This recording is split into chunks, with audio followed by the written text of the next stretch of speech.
પ્રધાનમંત્રી નરેન્દ્ર મોદીએ ઓસ્ટ્રેલિયાના પ્રવાસ દરમિયાન મેલબોર્નમાં ભારતીય સમુદાયને કર્યું સંબોધન.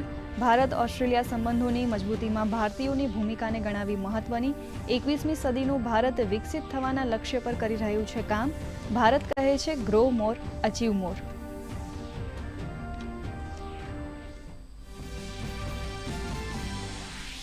ઉર્જા સુરક્ષાથી યુરેનિયમ સુધી ભારત ઓસ્ટ્રેલિયા વચ્ચે વિજ્ઞાન, ટેકનોલોજી અને શિક્ષણ ક્ષેત્રે મહત્વના કરાર. પીએમએ કહ્યું, અમારો એજન્ડા વન ડે નિર્ણય, T20 અને ભાગીદારી ટેસ્ટ મેચની જેમ લાંબો સમયનો. તો આતંકવાદ સામે ભારત ઓસ્ટ્રેલિયા એકજૂથ.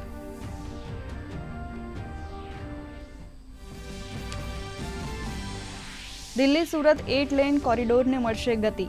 કેન્દ્રીય મંત્રી નીતિન ગડકરીએ દાહોદ ખાતે ભારતમાળા પ્રોજેક્ટની પ્રગતિની કરી સમીક્ષા. ગડકરીએ NHAI અને એજન્સીઓને ઝડપી કામગીરીના આપ્યા નિર્દેશ. તો હાથિયાવન પહાડી પર સૌથી પડકારજનક પેકેજનું કર્યું નિરીક્ષણ.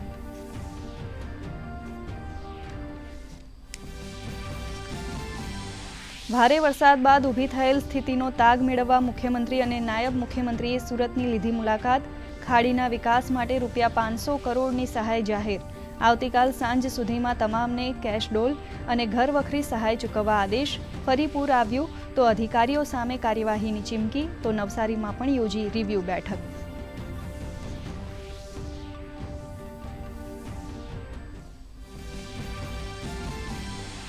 મુખ્યમંત્રી ભૂપેન્દ્ર પટેલે વિકસિત ગુજરાત ડેટા સેન્ટર પોલિસી કરી લોન્ચ.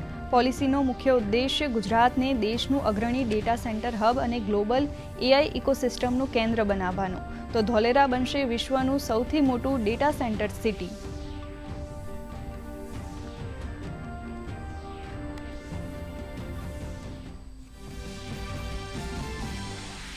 અમરેલીના લીલિયાના અંટાળિયા નજીક ગેરકાયદે સિંહ દર્શનની ઘટનામાં એક યુવકનું મોત. વન વિભાગે 2ની કરી અટકાયત. વન મંત્રી અર્જુન મોઢવાડિયાએ કહ્યું, ગેરકાયદે સિંહ દર્શન કરનારાઓ સામે થશે કાર્યવાહી.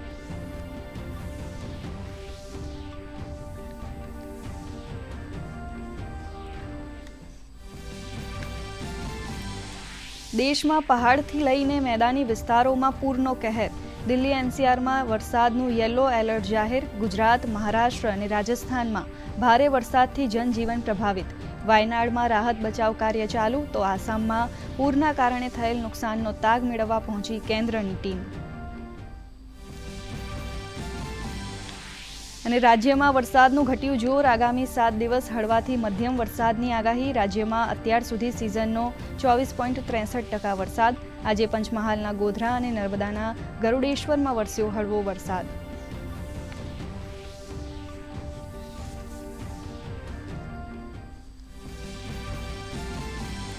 ફિફા વર્લ્ડ કપ હવે નિર્ણાયક તબક્કામાં. કુલ 8 ટીમ વચ્ચે સેમીફાઇનલમાં પહોંચવા રોમાંચક મુકાબલો.